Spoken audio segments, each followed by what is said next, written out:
Today, we are blessed to present one of these insightful lectures entitled Buddhist Stories, The Non-Wonderful, Part 1 of 5, on Between Master and Disciples, given in English, on September 4th, 2015, France.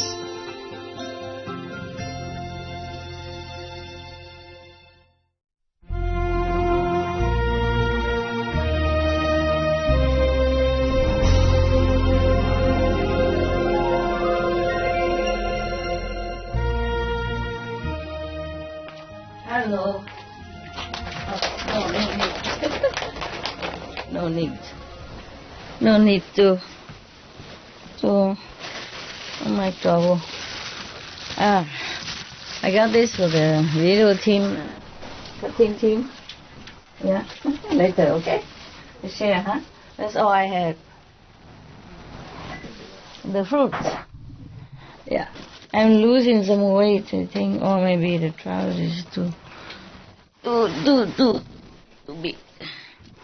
Yeah, okay. How's everybody? Good, yeah? Still very little men, huh? Only woman, huh? They always say, let me go, honey. And then all the men have to stay home. Washing dishes, watching babies, and all the women come here and sit long time. Right? Huh? How come your husband let you go? Your husband don't say anything? Because always a lot of women came. Nah? Men very little. Why? You kung fu him or something?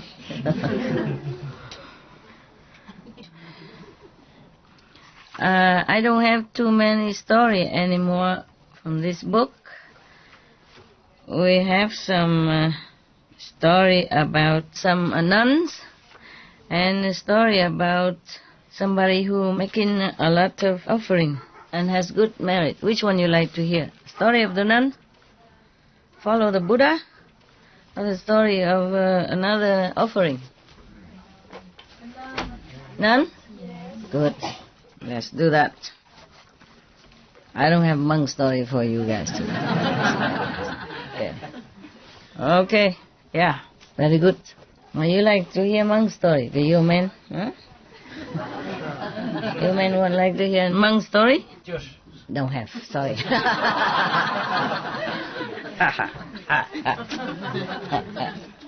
Cut you. Oh, I have to have my magic. Why are you laughing at? Huh? Translate it. Oh, not bad. Okay.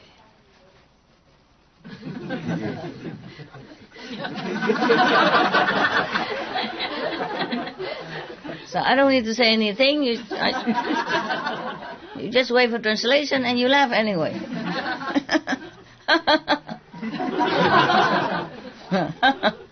How nice. Better. Okay, very good. Here. This one go to behind and I asked a different kind of glass, but that's what they bought for me. I asked for some kind different one, yeah? The one that can open from the front and then cluck. Right. And then they buy the one that open from the back and open from the front and open nowhere. No, nothing open. Okay. We should really thank the past masters, monks and nuns and scholars who have taken time to record the Buddha's teaching after the master's nirvana. And also for the past and present persons, lay or monks or nuns who have really dedicated themselves, sacrificed their time and precious health or under any difficult situation to translate this so that I can read it to you. We have to thank them. And may they be blessed forever by all the Buddhas, past, present, and future. May their merit be immense. May they be liberated forever. Thank you.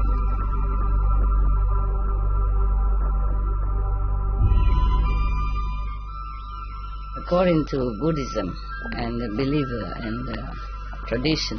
When you read sutra and all that, you have to put on incense, flower, and bow to the sutra first and thank all the Buddhas and Bodhisattva in 10 directions, all respectfully, before you read it, okay?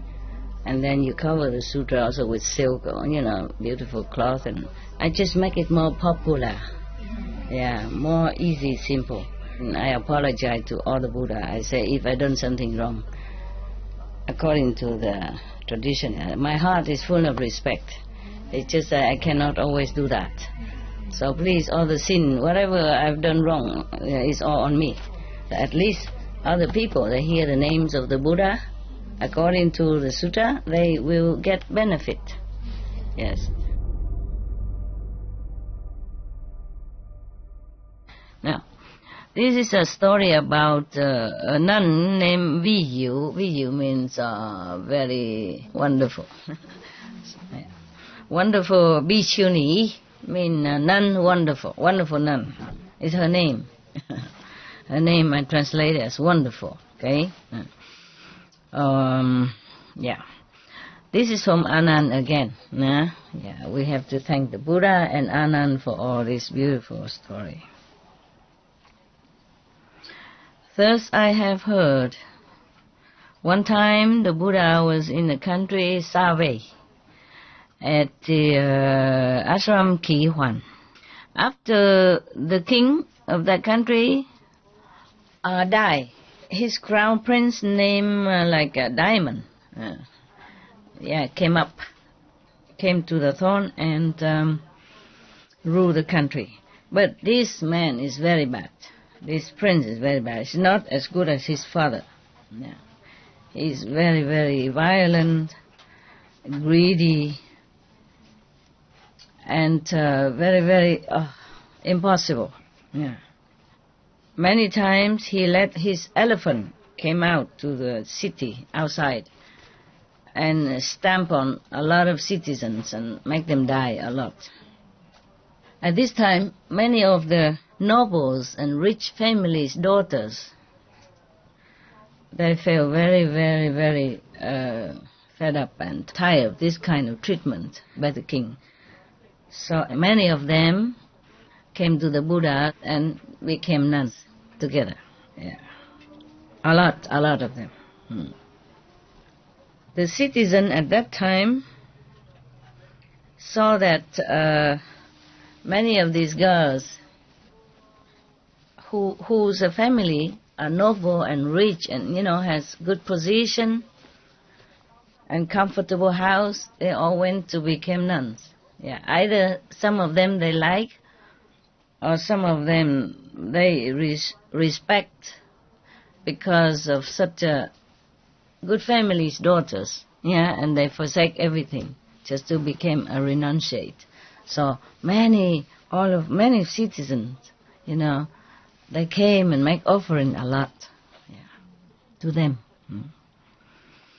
One time, they talked to each other like this. Although we have become nuns, and even though we have the title of Bhikshuni, meaning reverend nuns, high level, high priestess, yes. But concerning the Buddha's teaching, we didn't really understand a lot. So we has not been able to drink the Buddha's ambrosia, the nectar, meaning the teaching, the highest teaching, the one that you can feel it, you can have experience with, like initiation. Perhaps they have not been initiated. So therefore, many of our karma has not been destroyed. Only initiation can destroy past karma. Only the Buddha initiate them, then they can destroy many aeons of karma. Often like that. In many stories before, they always say that whenever they got in front of the Buddha after he preaching, and then it's special, and then many aeons of karma has been annihilated, nullified. Now they were thinking that their sensual desire and anger and arrogance from time immemorial has not been completely annihilated, nullified. So they think, they talk to each other. They say, okay, now I think we have to go to the Taulananda, great superior mother, nun, just like mother superior in Catholic, okay? Yeah. So that we can study with her. And then she will give us some of the better teaching. Yeah. For example, like the 8 kind of respect. That is the Buddha when he first accepted his mother as a nun. No, not mother, but like a stepmother. Yeah, his mother died at birth. Yeah, you remember? I told you. And then the sister of his mother took care of him because he was just a born baby. Therefore, he is also his mother. Yeah. And then after the Buddha became Buddha and have many monks follow him already and lay people follow him already, Rahula also became a monk. Rahula is his son, his only son, also became a monk. So she also came to ask the Buddha to become a nun. Yeah, but at that time there was no nun anywhere. And then the Buddha said, cannot. Mostly the renunciate order is only for monks. It's not convenient for women to become monks with them. There was no such thing before. Yeah? Okay. And then so after she insisted, and then Anand was talking, interfere on her behalf, begging the Buddha, saying that she has taken care of you since you were a baby. Without her, you probably would not be able to survive or live as well. Yeah? So she is your mother, and you cannot deny her request, something like that, because this is not like a worldly request, but it's a noble intention. So you must accept her. Then the Buddha relented and accepted her as a nun. But before that, he made the 8 rules for her to follow. If she can follow and accept them, then she can become a nun. I have to confess I don't remember all of the 8. But it's almost like you have to bow, have to prostrate to the monks. No matter how young that monk is, always. One of them is like that, If she can accept it, then she can become a nun, yeah. And many others probably, but the nuns have also about 200 something other precepts, almost like the monks. It just modified a little bit for nuns, yeah? Yes.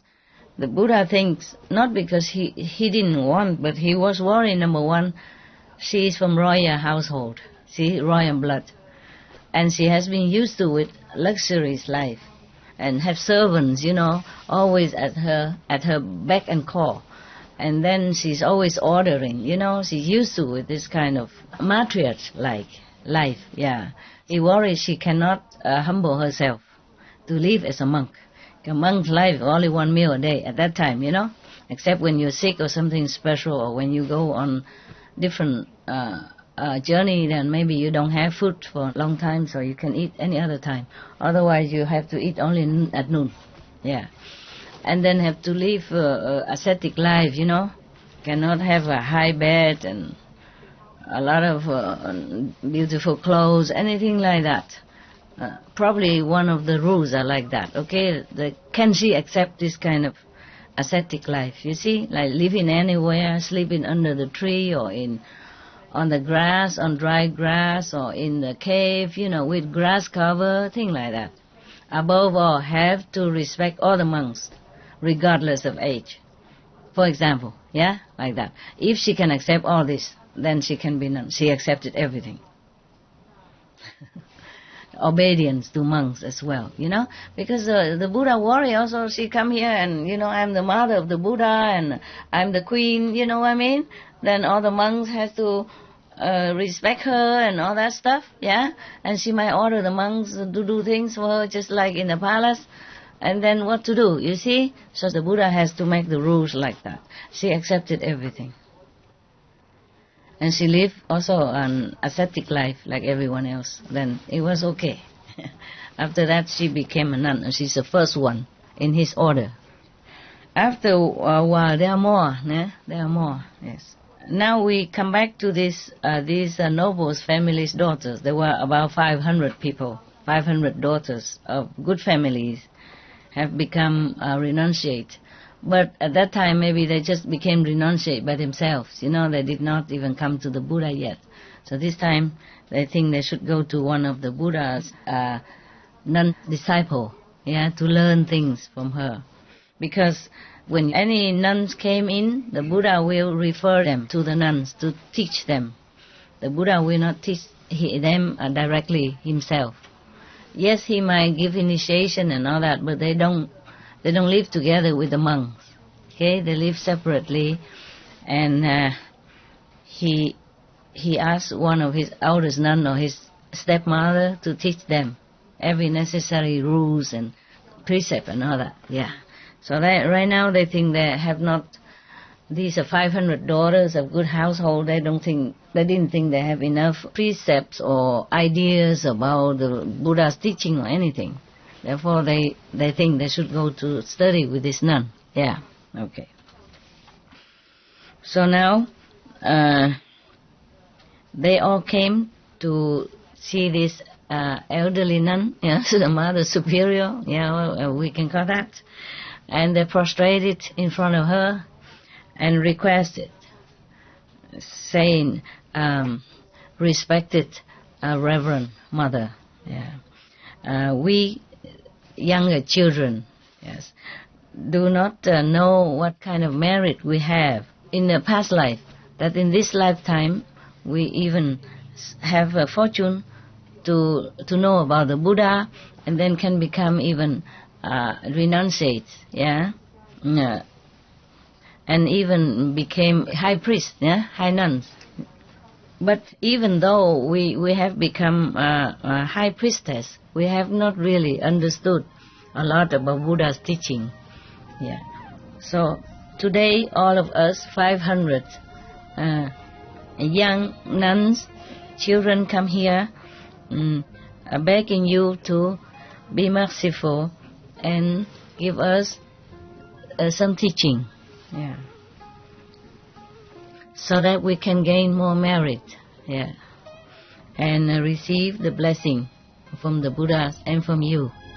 So the Tolananda Bhikkhuni, meaning the high priestess, they also Bhikkhuni, but she's the elder one, senior, She said to them, all of you have been born in good, rich, noble families. Most of you came from a long line of noble lineage and rich lineage. You never lacked anything in your life, and even in such a young age, in such a beautiful age like yourself, you wanted to become nuns. Why should you do that? Why would you do that? Shouldn't. Never mind. Don't do this. It's a wasting of your youth. It's useless. Just give me all this nun's robe and nun's bows, baking bowl, give it to me and go home. Marry, enjoy the life of comfort and luxury. It's a pity if you became nuns and stay in some of the remote area, have nobody to talk to, and loneliness, and it's like you bury yourself under cold ashes, wasting your life. Just go home. After all of them heard this high bhikkhuni told them like that, they feel very confused and desolated. And they were crying, and they prostrated to her and then left. And then when they went out, they talked to each other. They say, we are the ones who want to escape from these worldly bindings of, marriage and sensual love and, and family life, and to escape from ignorance, to liberate ourselves from all kind of mundane mundane bother, mundane trouble, and binding, and affliction, and all kind of trouble in this worldly life. And now we came to her. Not only she did not give us any good advice or any teaching, she even talked like that. Want to drag us back into the mud, where we don't want to stay, where we already feel that is nothing for us anymore. That's why we left. It looked like she want to drag us back into the tiger's dens on the mouth of the lions, to ruin our lives, ruin our aspiration and ideal. I think this is no good. She wants us to be life after life transmigrated in lowly level of consciousness and getting nowhere in the spiritual elevation or enlightenment. Okay, I think all of us should go to another bhikkhuni, another nun, another high priest. Her name is KHEO. I told her, wonderful nun. This is another one. And then we will beg her to help us, to save us. Okay. Talked and done. They went there. They prostrate, flat on the ground with utmost reverence and tell her, reverence, great priestess, mean nuns, at home, we don't know what to practice. We are deep in ignorance, and we've done many things that is not really virtuous or moral, nothing good for anyone or nothing good for us. And now, even though we have renounced our worldly life, but our heart inside, our mind, our heart is still feeling full of greed and, greedy for or desires for sensual pleasure. And often, our sensual desire is still very strong. It just comes out of nowhere. And we cannot control. They're young, the hormone. The hormone. Hormone is a trouble. But even then, at least they know how to run away from it, huh? Many people just run with it. Okay. They confess, they're confessing that even though they became nuns, but they have not been able to control their desires and all kind of stuff. Please advise us something, teach us something, so that we can be able to control that, so that we'll be able to liberate ourselves from all this binding of the physical desire, from this karma of desire. So the bhikkhuni, wonderful, said to them, there were 3 lifetimes, the past, the present, and the future. Which one would you like to ask about? So they say, Reverend bhikkhuni, the past and the future is far away. Yes, we don't dare to ask. We only want to ask about this present life, like the karma that binding us in this kind of sexual desire, from the bodily longing for sensual pleasure, that is torturing us in this lifetime, that we could not control, that we don't even know where it comes from, and it's just kind of pressuring on us, oppressing us. Please tell us, is it bad or is it good? Is it beneficial or is it harmful to us? What kind of consequence it will bring us? If we follow this kind of path of sensual desire. And whether it will bring us any good benefit in the future or not. Please explain all this to us. So the bhikkhuni, wonderful, said to them, if you all want to know, Please listen carefully. Yeah.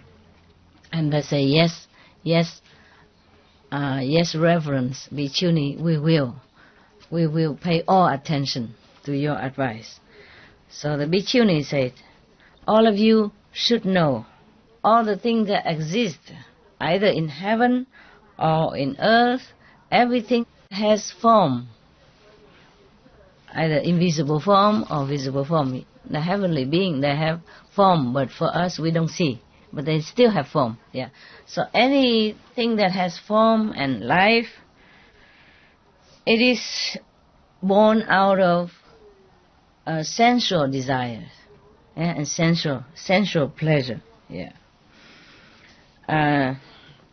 Sexual desire is comparable to a big fire that is always burning within beings. And this fire is so violent, it could even burn away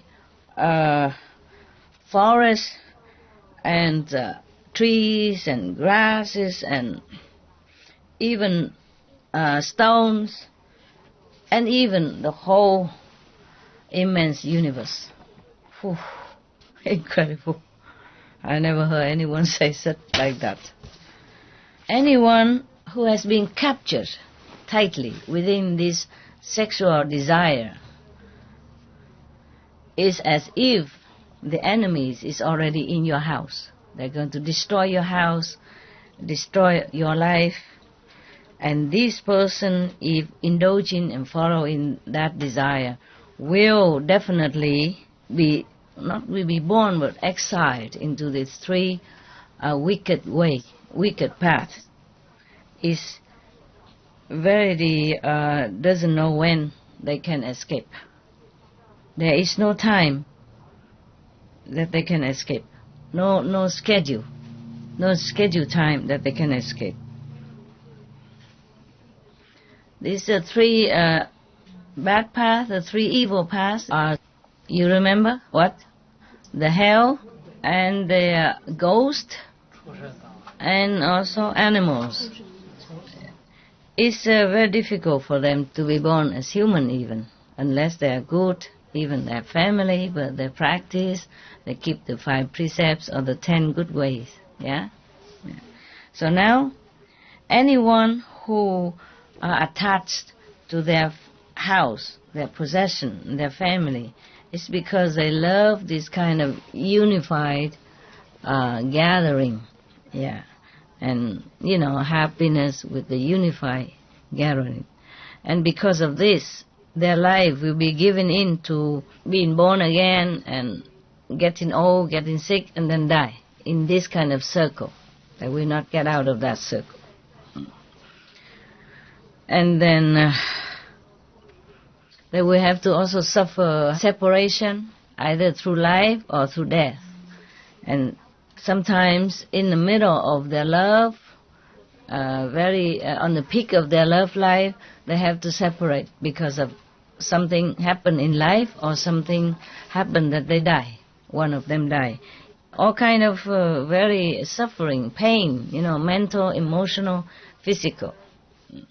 If they continue to be too attached to this kind of family and union, sensual pleasure. Yeah. Some people are so much attached to the love of their life or the other opposite sex that if they cannot satisfy this love, their heart is like burning and their mind is being so like imprisoned. It's very, very difficult to get out of that.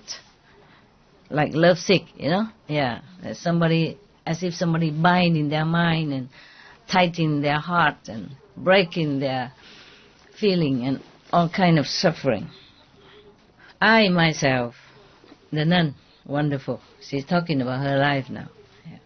I myself was born in a Brahman family. Brahman is a top caste in India for caste system. Yeah. My father was the most revered, respected in the whole country. Yeah. At that time, when she was younger. She was younger. There was a noble and rich family, also in the Brahmin caste. Has a very good-looking boy, and also very intelligent. Because they know that I am also beautiful. She was saying like that. Yeah, I was also beautiful, and they saw me beautiful, and also from the good family, noble family, and same caste. So they came and asked for my hand for their son. Yeah. After we married, and we have given birth to one son. Because long time I haven't seen my parents, so I miss them very much. So I asked, she want to go home to see her parents, because she missed her parents so much. But now she say that at that time she was still pregnant. In her pregnancy, she worried that life is not predictable. Life and death is unpredictable. Therefore, she asked her husband to let her go home. Yeah, to see the parents. She worried that maybe when she have birth and she might die or something, yeah, she would like to see the parents in case, yeah, like that. Okay, my husband allowed me to go home. He also came with her, according to this, yeah. And both of them take their luggage and bring their son. Oh, when she was pregnant, she asked when she was pregnant, but now already gave birth to the kid. Yeah, and then they took their son together, go back to see the wife family. Yeah. They are walking only halfway, and then it became dark. They went out in the morning and went until the dark. It's about halfway. And then both of them, husband and wife, were resting under a tree, to sleep at night. But in the midnight, suddenly she has her stomach problem. She has period or something problem. And then she bled, yeah. And many of the poisonous snakes and other insects, they smell the blood. So they came there. They came to visit both of them. But they didn't bite her. They beat the husband dead. Yeah. When he's sleeping, they beat him and then he's dead. I keep calling him, he did not answer. So in the morning, I hold his hand to try to pull him to stand up, and then I feel that his hand is so cold, ice cold. And then the whole body was so rigid, it's like a piece of wood. Then after that, I checked out and I knew that he has been bitten by poisonous snake and already passed away. And of course I lamented heaven and earth. And then I collapsed, fainted for a long time. My child kept crying for me. And then slowly I regained my consciousness. And then I have to carry my boy to go further. Yeah. As I enter one of the very desolated street, there was a big river, but the water is not too deep. There's no boat. So, okay. Now I understand. First she gave birth to one son, and then she's pregnant again. According to that now, yeah. So she has two children, yeah. So okay. So because there is no boat, so she carried one child first to the other side, so that she will come back later to get the other one. Many of the poisonous snakes and other insects, they smell the blood. So they came there.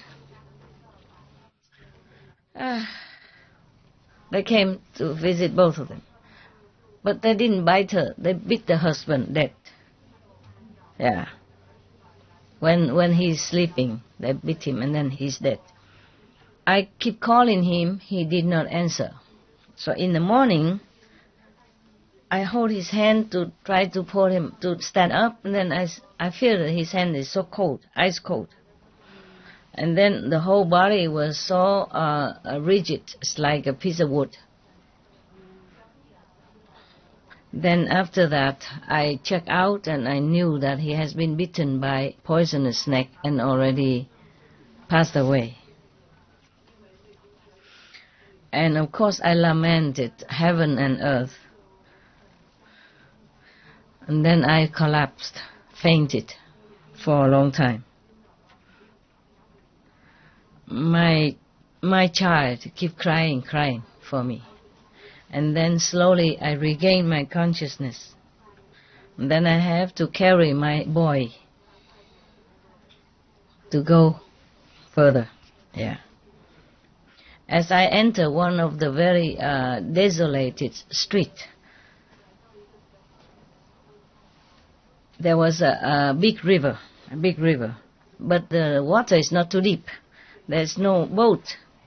So, okay, now I understand. First she gave birth to one son, and then she's pregnant again. According to that now, yeah. So she has two children, yeah. So okay. So because there is no boat, so she carried one child first to the other side, so that she will come back later to get the other one. But unfortunately, this little boy fell down in the river and drowned.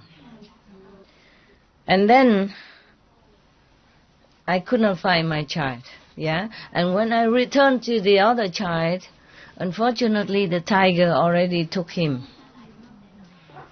What terrible misfortune, huh?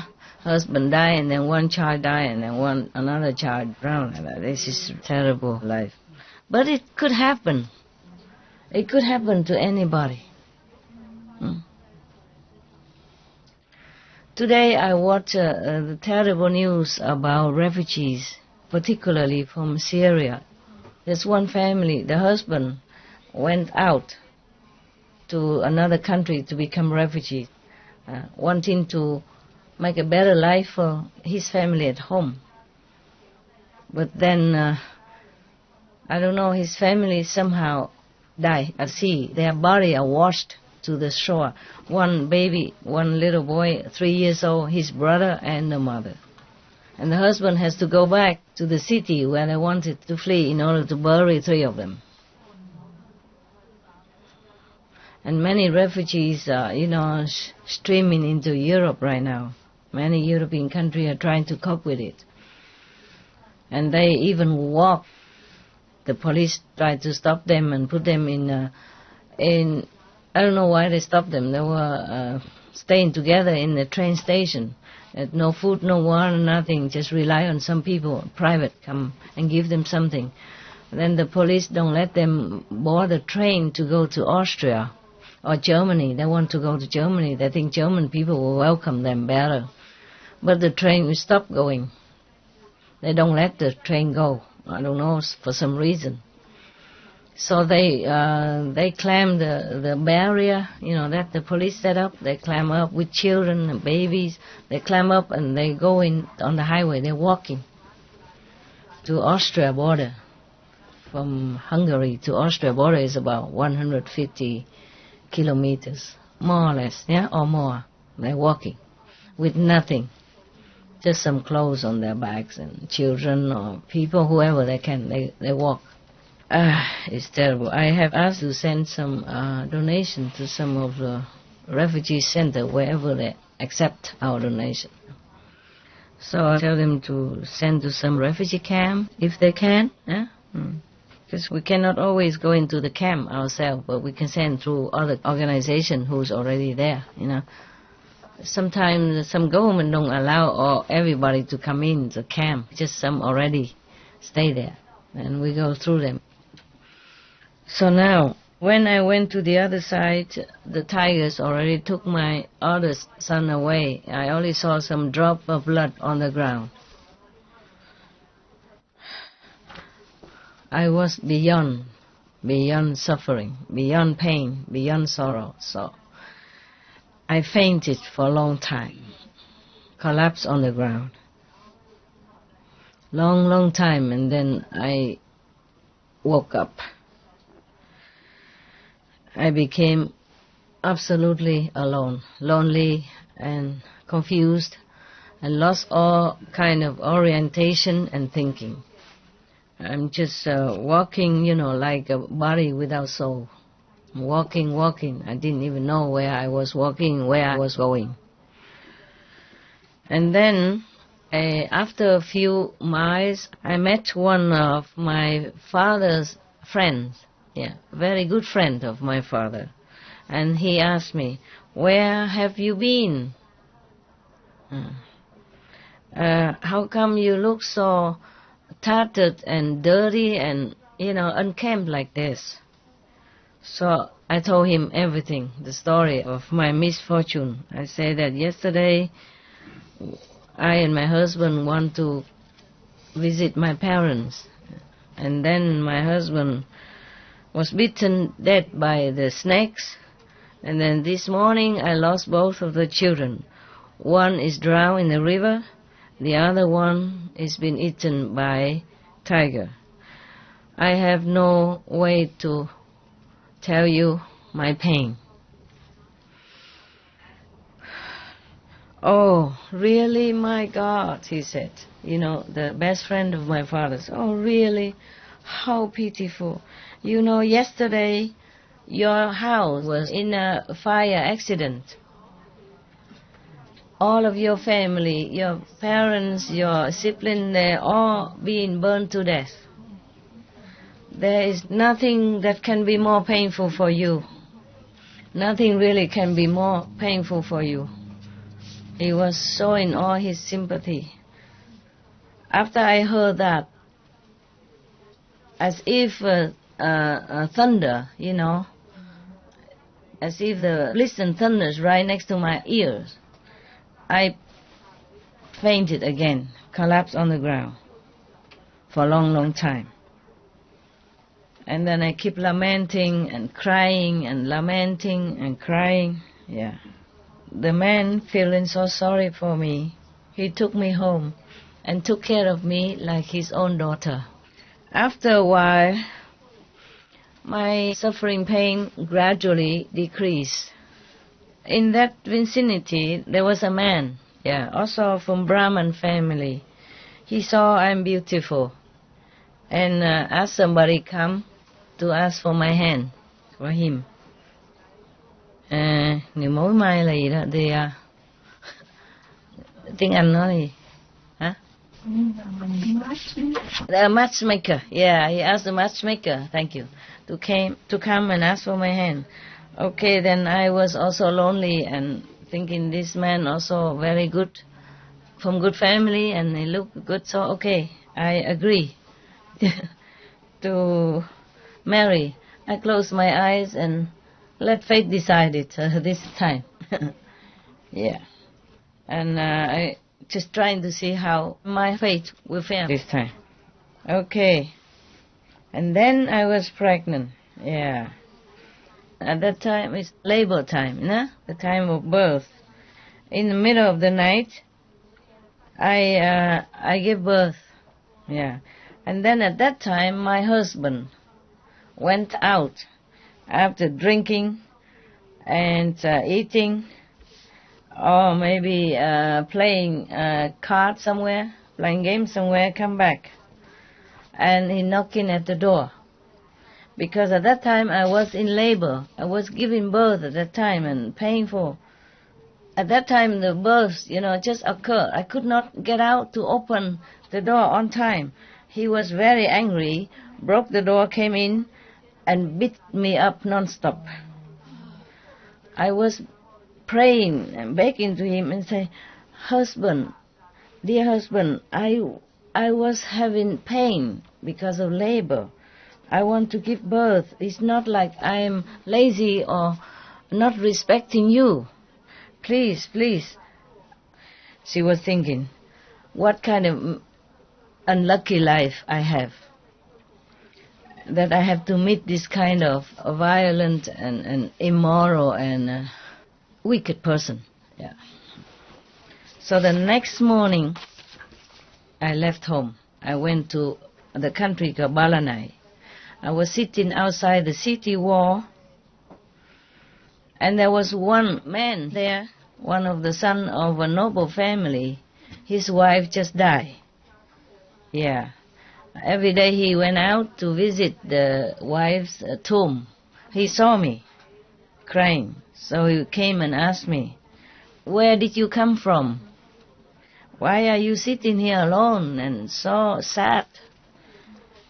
And then I told him everything about my life. And then he invited me into a restaurant. And then after we talked happily, compatibly together, he asked me, if now somebody want to marry you, will you agree? Yeah, you know already. So I said to him, "Dear sir, I'm too tired, too fed up. It's not really the married life. It's not much happiness in it. Even a little happiness is a short-lived. And afterwards, it's only suffering and non-stop. Yeah. It's very difficult to find a good-hearted man. Yeah, and then if I meet a wicked person again, it's even more suffering." So he asked me, "So you want to live alone all your life now? Like that?" Yeah. I said, "No, I not really desire to live alone. It's just if I find somebody who is gentle, who is a gentleman and good heart, and then maybe and also have moral standard and also educated, then I probably will agree to marry him." Yeah. So he said, all right, miss. Okay, I'm not beating the bush any longer. I am the son of the noble family in this city. Yeah. The wife just died recently. I see you a good woman. Yeah, very good-hearted woman. I would like to stay with you for 100 years, meaning marry you. Would you like? Yeah. So I saw that he looked like a gentle person. Yeah, like a very good person. So I agree to marry him. Unfortunately, after 3 years, he caught some disease and died. Oh my God, what a life. At that time, in this country, if a man lost his wife, like to death, then he can remarry. But if a wife lost her husband, if her husband died, then the wife must also die with the husband. So buried together in the same tomb. Understand? The wife have to die and be buried together in the same tomb. Oh my God. Buried alive. So therefore, I was also buried together with my husband alive in the same coffin, same tomb. But at that time, I wasn't dead yet. And then that night, there were a band of robbers came and digging the coffin, the tomb and the coffin, to take the jewelries and all the things that bury with the dead people. And then the leader of the robber band saw me beautiful and forced me to be his wife. Oh God! All right.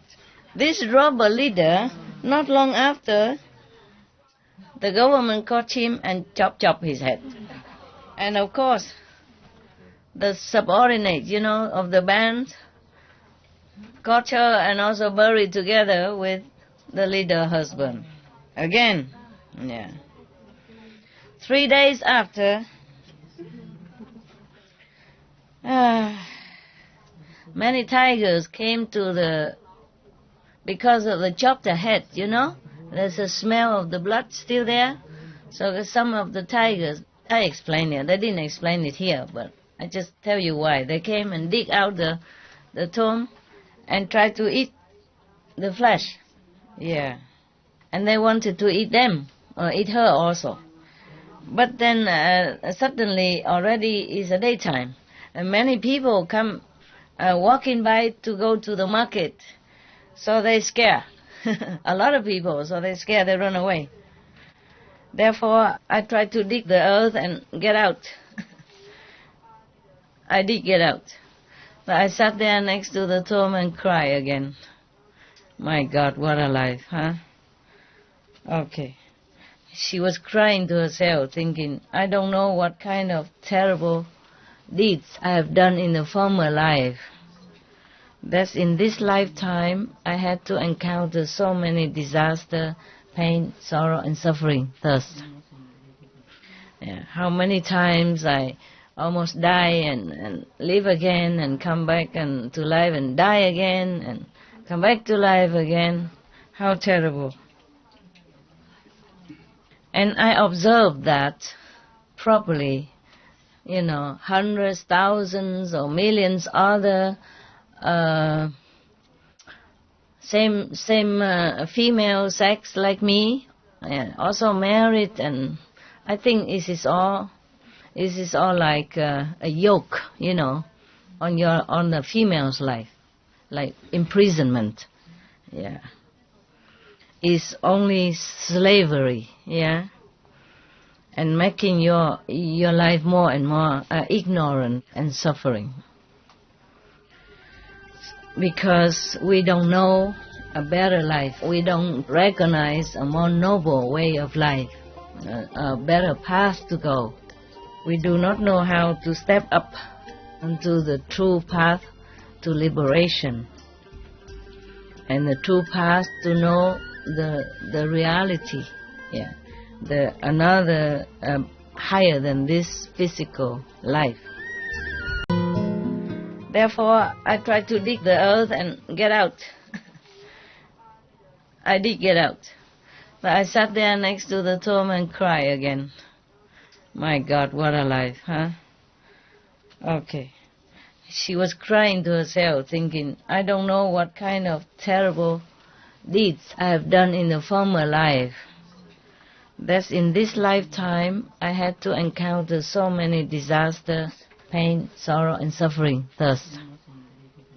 Yeah. How many times I almost die and live again and come back and to life and die again and come back to life again. How terrible. And I observed that properly, hundreds, thousands, or millions other same female sex like me, also married, and I think this is all like a yoke, on the female's life, like imprisonment, yeah. Is only slavery, yeah, and making your life more and more ignorant and suffering. Because we don't know a better life, we don't recognize a more noble way of life, a better path to go. We do not know how to step up onto the true path to liberation, and the true path to know the reality, yeah, another higher than this physical life, so that we will not be able to be free from this mundane prison. It is because of ignorance and all kind of sensual desires that make us slaves, like lead us into slavery. Yeah. And when you already realize that this terrible truth of human life, of being a housewife life, then it's too late. As if we are always being dragged again and again into this kind of traps of sensual pleasure and greed and lust for fame, and fortune. and happiness which is delusive and elusive happiness. Therefore, we have been and will be always transmigrating into this circle of life and death and suffering forever. Yeah. Now I just suddenly remember when she was crying like that. And then she suddenly remembered that one time there was a person from the family of Saika, I mean the Buddha. Yeah. He has become a monk, renounced the world to practice the truth, and now he has already attained Buddhahood. Okay, I think now I should go to him to take refuge in him so that I can escape suffering. So I got up, keep walking, but my body is full of pain, and my stomach is also very, very hungry and thirsty. And it's a long, long way to where the Buddha is, and it was a very dangerous way, dangerous journey for a woman alone, hungry, thirsty. But I did not mind. I was determined to go to find the Buddha, to liberate me, to help me. I keep walking and asking the way until I found myself in the forest KHEO. Yeah. At that time it's already dark. The night fell. But from long way I have seen the Buddha already. I have seen him bright as a mountain of gold. Yeah. A very dignified, very majestic, but full of compassion and mercy. He is truly an extraordinary being. He's not from this world. Yes. He is definitely able to liberate heaven beings as well as human beings. So at that time, I was beyond joy. And I knelt down on the road and looking toward his direction and prayed to be liberated. And then the Buddha came to me. At that time, I was kneeling on the ground. My body has nothing to cover. I feel so ashamed. I have to try to cover myself with my hands. Yeah. The Buddha asked Anand, a reverend, to bring me a clothes to wear, a piece of cloth. And then I went to the Buddha and prostrate at his feet, and then tell him everything about my life up to now, and beg him to let me become his non-disciple. Yeah. And then the Buddha asked Anand to bring me to the nun, Great Compassionate Way, that's her name. I translate it like that, to teach me. Yeah.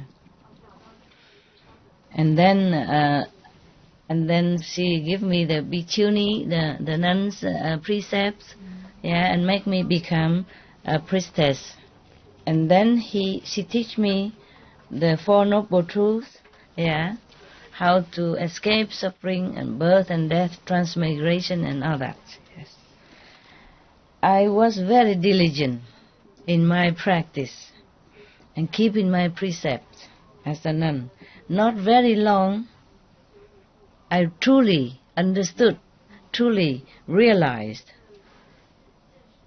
that the life is truly a suffering, and the Buddha's teaching and the enlightened saint's teaching is truly a path to liberation. And then I could even understand my past lives, and I can see my future life. And I can see what kind of bad deeds, what kind of wicked deeds I have done in the past lives, so that in this lifetime I have to bear the consequences.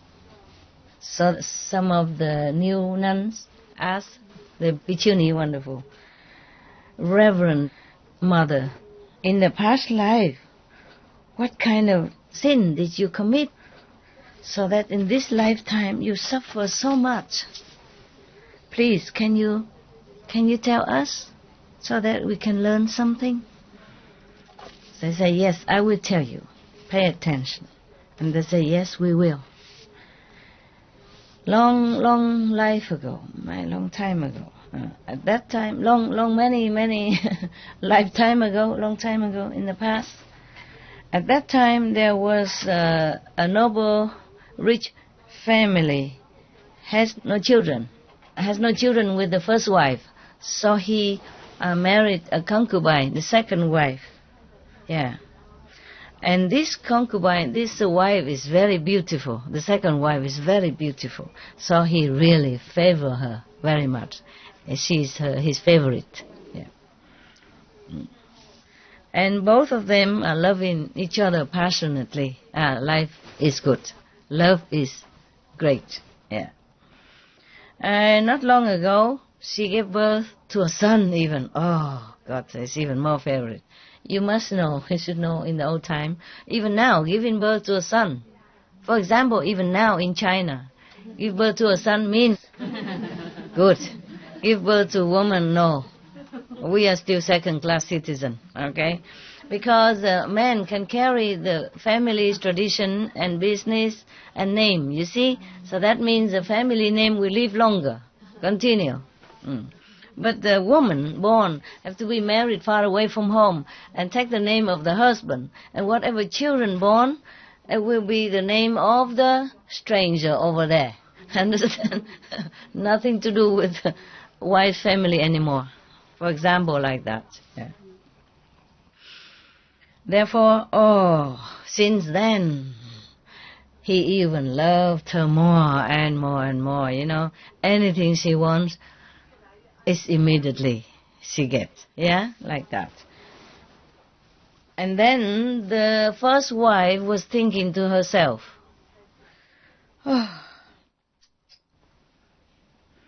since I marry him, we both work very hard together, husband and wife, and sparing, you know, and saving in order to become rich like today. But now in the future, I'm sure only the second wife will have it all. Yeah. It is so useless for me. I will have nothing. Wasted all my time and my youth. Now working hard for somebody else to enjoy. Yeah. I think it's better I kill the second wife's son. She was thinking like that. So she was thinking like that. So she used a very long needle. Yeah, long needle. Wait until everybody sleeps. She came and killed the baby. And of course the second wife, crying day and night, day and night, day and night. You know, non-stop. And then after a while, she was thinking, my son was not sick. Nothing wrong with him. Suddenly he died like that. I think it's the first wife killed him. And then she came and confronted the first wife and asked her, my son has done no harm to you. What sin has he done that you kill him like that? And of course the first wife said, what are you talking about? Huh? Why are you talking crazily like that? I swear, yeah, if I kill your son, then life after life, my husband will be bitten dead by snakes. And if I have children, then either they drown or the tiger will eat them. Or the wolf will eat them up. Or I myself will be buried alive. And then all my family will be burned in fire to death. Everything happened, as she said, as you knew already from the story. Okay. So, all of you should know. The first wife of that noble rich family man, that life was me. Because I did not know about the karma and the consequences of karma. Therefore, I wickedly killed the baby son, and I swear as if nothing will happen. Therefore, in this lifetime, I had to suffer that much, as exactly as what I have wished in my terrible oath, because I didn't believe that anything could happen. So the 500 new bhikkhuni, the 500 new nuns asked her again, Reverend Mother, but what kind of good deeds have you done in the former life, so that in this lifetime you are fortunate to meet the Buddha and even attain, liberating a level of consciousness? Could you please tell us? So she said, yes, pay attention. Long time ago, in the country called Balanai. Yeah. Probably this country is continuous for many lifetimes, eh? Just like, I don't know, Vietnam or French, or, it's always the same name. There's another country, this is the same country, Balanai. Always this country pop up in many stories, yeah. Because this story probably happened in India, a lot of story happen in India, and the same earth. So that means our earth exists long time ago, and humans has exist long time, aeons ago, before us, and maybe the planet was destroyed, uninhabitable, like the Mars right now, for example, like that, yeah, and then we revive again. Some humans survive somewhere and then regroup and rebirth, resource again, eh? Yeah, make country again, make human again, make babies again, and life bloom again. Yeah. In that country, Balanai, there was a mountain, yeah, named Fairy Mountain, yeah, or Heaven Mountain. Yes. In that mountain and forest, there are many of Patakya Buddhas and many lesser saints and many other saintly beings, yeah, even though not Buddha, but also practice there, and saintly people, yes. At that time, there was a Pratyekya Buddha who went to the city for alms, begging for food, yes. And there was a lady from a noble family, yes, very happily making offering to this Pratyekya Buddha, yes. Because of her sincerity and happiness, truly sincere to make offer to him, he saw his real status. So he fly in the sky and demonstrate 18 of his magical power for her to see. Yeah. Because of that, she was so awed, and then she knelt down on the ground and looking up to him, prayed thus, I prostrate in front of the great reverence. Saint, please, in the future, help me to be able to attain such a spiritual level as yours right now. Yes. You all should know that noble family lady, noble and rich, family lady at that time, it was one of my incarnation. Yeah, because I was so sincere and respectfully make offering to this saintly being, and then I vow, I pray to attain a high spiritual level like he did. Therefore today I have this opportunity to meet the Buddha and attain Arhat. Even though now I already attained sainthood, but my body is still having pain and aches very, very frequently from my head until my toes, as if a needle has been thrust into my head from my head to my foot. It's painful, as if that needle even went through my bones. You see that? She's saying to them, you see that? The sin, no matter how long, how immeasurable time passed, you still had to bear it. Even then, I'm already an Arhat. They're two different things. Merit, you can enjoy. But sin, you must still pay, endure. Yes, that's what it is. Because nothing has been done will be erased or deleted. Never. 500 young bhikkhuni, young nuns, hearing thus, everybody was shaken with fear, tremble. And then they observe within themselves about the root of sexual desire and sensual pleasure and worldly greed and longing for worldly satisfaction, as if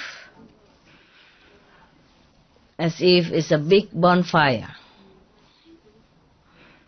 And then suddenly all their desire for sensual pleasure and worldly attainment finished. Cut off. Yeah. And then they observe all mundane pleasure and suffering as if a prison. Therefore, their karma also cut off. And then in their heart, in their mind, everything is clear. And then they understood the truth, the true insight. Maybe she initiated them, and they saw the light. And then they became arhat immediately over there. Because there's such a shaken fear within them. Therefore, they concentrated. The mind cannot disturb them anymore. So fearful of all these consequences from bad karma that their mind became still, so they can focus, on the initiation time. Maybe that's why they became arhat. Destroy all many lifetime, many aeons of karmic hindrance and retributions. After they came out of samadhi, so that means during initiation, I sit there and meditate, and then become arhat. After they came out of samadhi, they told the wonderful priestess like this, Reverend Mother, all of us has been bound and tortured by this sensual pleasure desires. Up to now, we could never shake it off. We could not escape from it until now. Today, relying on your blessing and grace, we have been liberated from them. We have no way to thank you. We are so grateful, so grateful.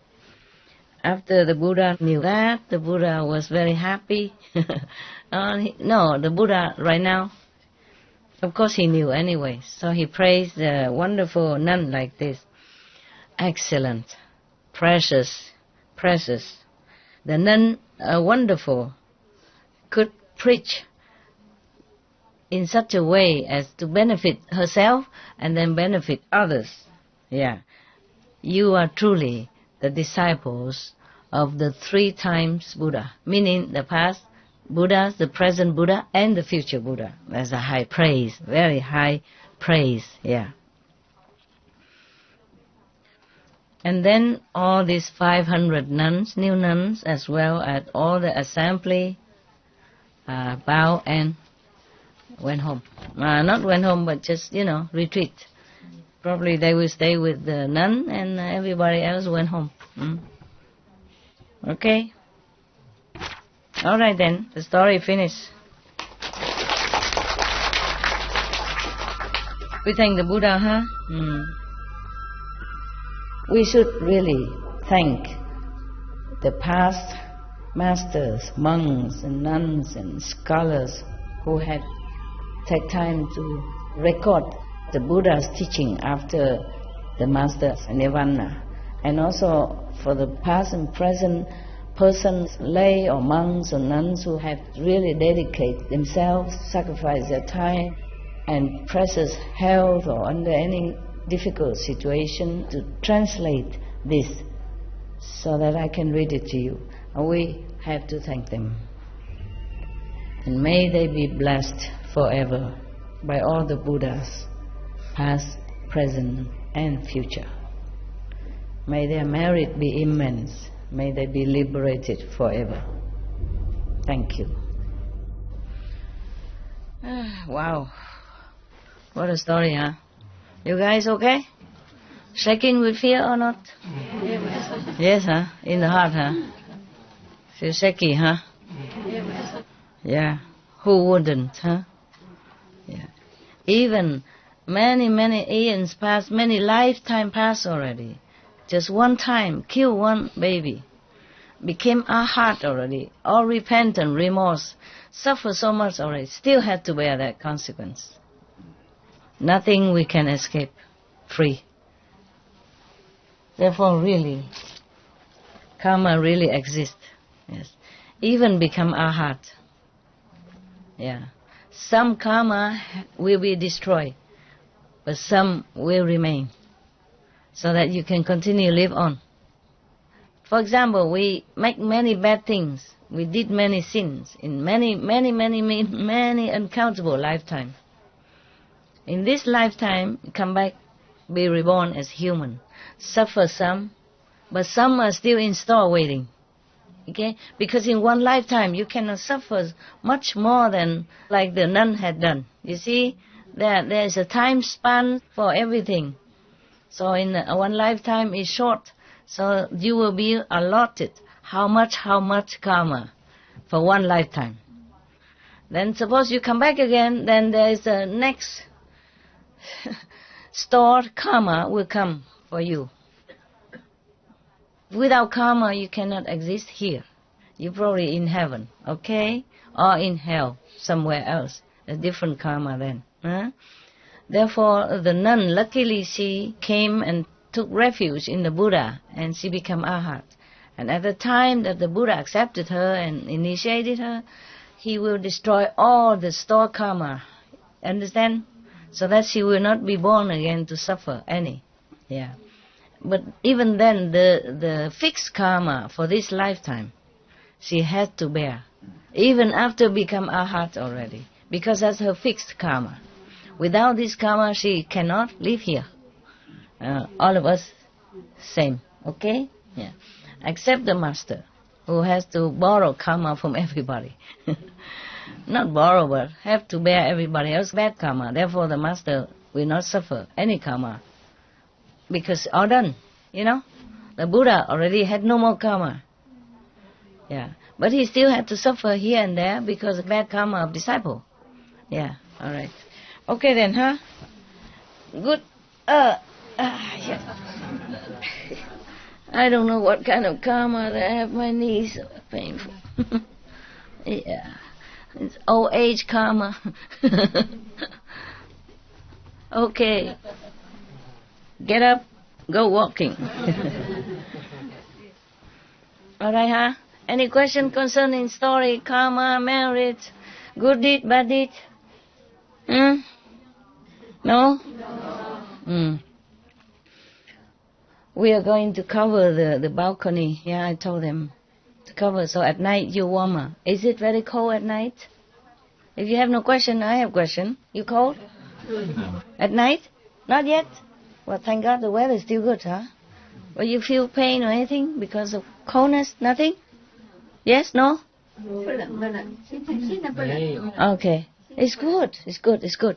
But I think it's going to be colder soon. Yes. And at night it might change temperature quickly or rain or something. So we're going to cover the balcony quickly. Yeah? So the wind don't blow into where you sit. And in daytime, you take turn to roll it back. Roll it in one side, you know. The balcony is like this. Yeah, we cover it all. If we can do it tonight, if not tomorrow. And in the morning, you just bind it easy to take. Not difficult. You bind it easy, not just like this, you know? Yeah. So when you want to take it, just like that. Okay? Okay. And then in the morning, you take turn whoever, like when people eat breakfast, yeah, nobody there, and you can just roll it and put it in one side. In the middle, roll it just in some column, you know, put here. and bind it on the balcony so it don't blow away. And then in the night, you tie it up again. Okay? Yes. In case it rains or in case it's cold, it turn cold. Huh? All right? Yeah. Number one, there is something, the water here is precious. Water everywhere is precious. We are lucky to live in a country that the government take good care of water. So we also have to save it, okay? We use it sparingly, okay? When you go toilet and anything, use sparingly. If you wash your hand and wash in a bucket, and then so that when it enough, you can put in toilet. If it's a small business, then you put little water, and then later, if it's big business, then you throw a big bucket inside, okay? So don't keep flushing, yeah? Because the water even is not about money or anything. It's more about environment, okay? And convenience for everybody. If we use a lot of water, then it becomes more expensive for poorer people. The same with electricity. The more we use, the more expensive. Yeah. Other poor people, or maybe don't have enough for poor people. So we just save everything at home also, not just here. Yeah? So that everybody has a good share of water, electricity, and necessities. If you don't use any light anywhere, then you turn it off for me. Standby light, when not necessary, turn it off. At home also. I do the same. Something like a telephone, yeah? Like a telephone, for example, and you plug it in, after a while it's fully charged. Then you turn off the standby light. Television also, because like the television, it has standby light. So if you have a standby light, you turn it off, so the standby light don't light up the whole night. But there's something you don't need to turn off, like the refrigerator and the thing without the standby light. Then you don't have to put it in standby socket to turn off. Plug it in normal socket, so that the standby light don't light up the whole night, the whole day, and it will cost electricity. Because if you turn off the whole standby in the house, you save at least 10% of the bill. Okay? Mm. And also, the water, there is filter water in near the kitchen. There's a big machine there. You use it, okay? You ask where it is to use, okay?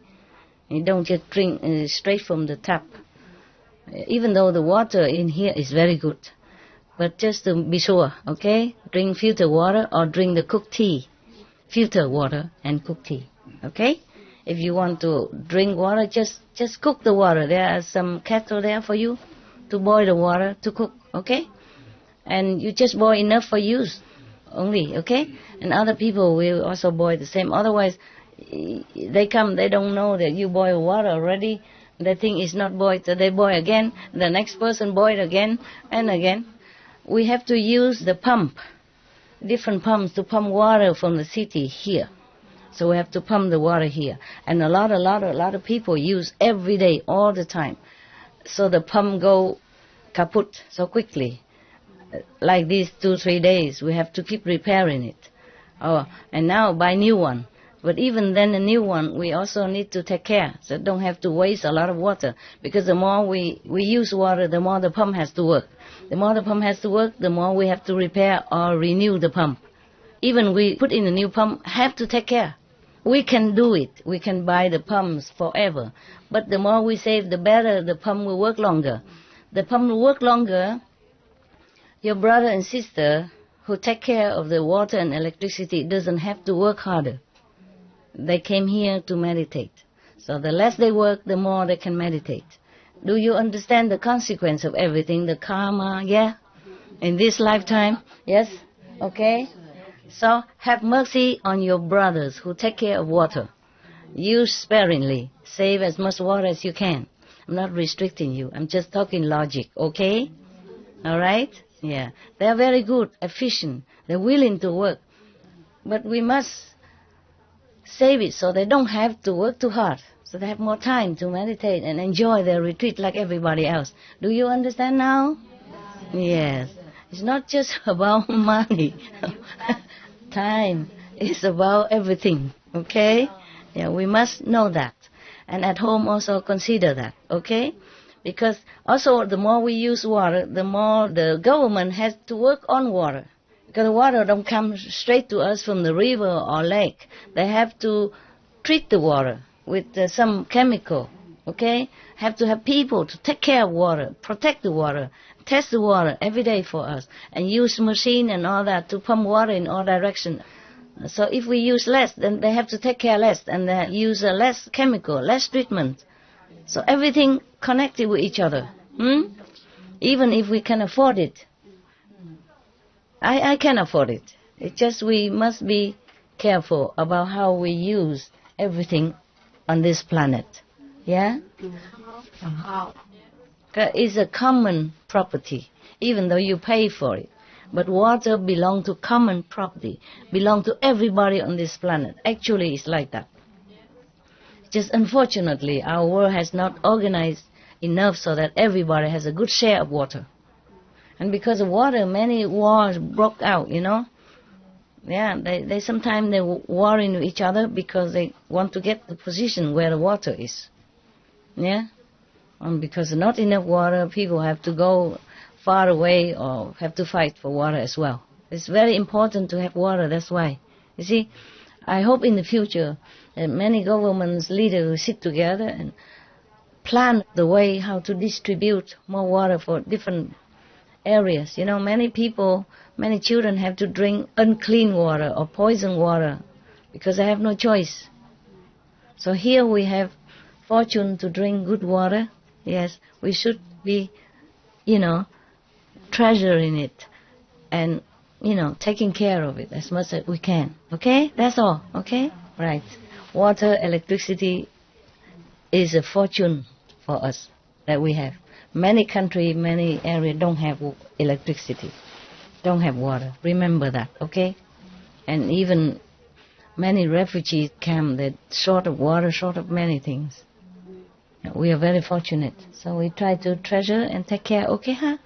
Everybody understand? Yeah, very good. And you wash your hand in the sink, even you have the sink, but you put a bucket, small bucket, and so your water will come into the bucket. And then you bring it and put it into the big bucket, or in the toilet bucket, and put the empty bucket back under the sink faucet, so that whatever you wash, it go in there, and then we use it for different things, okay? Toilet or everything, yes. Especially summer, water sometimes is more shortage than usual. And nowadays, many glaciers has melted, so the water is getting more and more precious all the time because of climate change as well. Understand, yeah? Yes. Okay.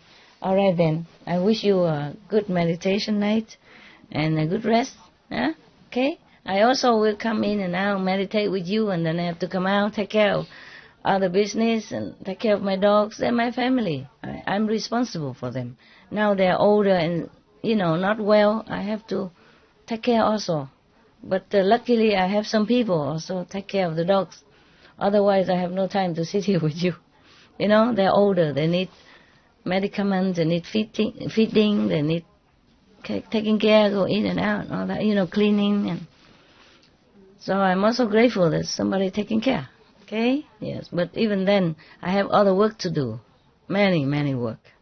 So I come in and now I cannot sit with you all day, okay?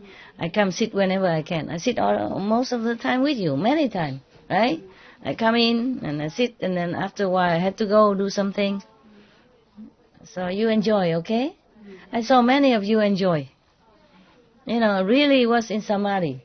I was happy for you.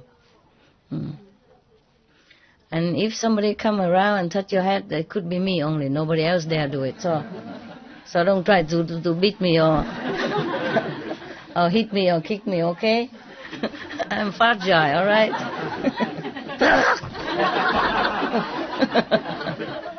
Don't kung fu me, huh? Otherwise I'm so scared I don't come touch you again. Yeah, you always want me to touch your head and your wisdom eye, then that's why I do it. So don't kick me, huh? Huh?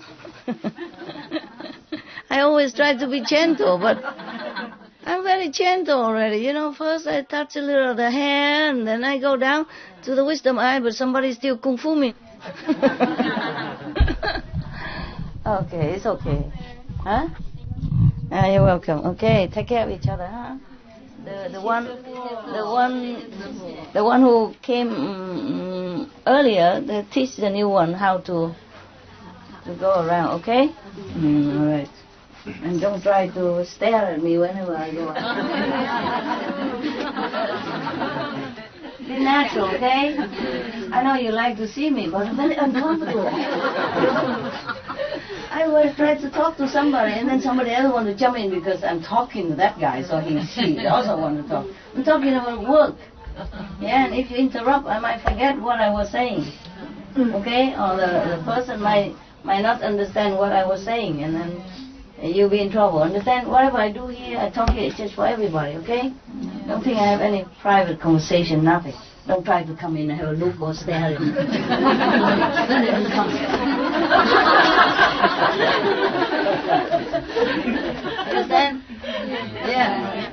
If I'm talking to somebody, don't try to jump in because he can talk to Master. I also can. I want to talk to Master now. Don't be like that, okay? You are very big already. Big, older. Some older than me, some less older. You're not children anymore. Don't always ask to say, give me. Give me blessed food, give me this, give me that. I already blessed the cake. And still want me to give one by one. My God, imagine. I have to also take care of many things. Understand? For you here, I have to take care of more things. For you to sit here, understand? To sit here and meditate, well, I have to run around doing background job. Yeah? So don't keep asking for more. Whatever I can do, I do already. Don't think I don't know what you want. I know. But many of you are so childish. You want an extra give it by the hand. Why? Huh? You don't have hands? Huh? You go take it yourself, okay? This is for the people who goes home. Everybody take one only, yeah? We don't have enough people to keep buying the whole supermarket, okay? Yeah, because people will keep coming, and we always have to do shopping. We don't have enough time and manpower. Understand this? We have people to buy, but they also have the limited time. And their physical body also need rest. They work all day already, everybody. Understand? The workers, the shoppers, they have to go out every day in the traffic to buy things for you. So whatever we have, be happy with it, okay?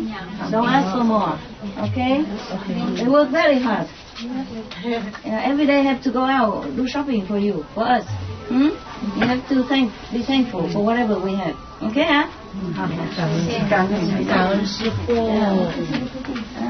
Just remind you to be good, that's all, okay? See you soon. You meditate and I come in and I'll meditate with you also sometime during the night. But of course you don't know it, you're too busy.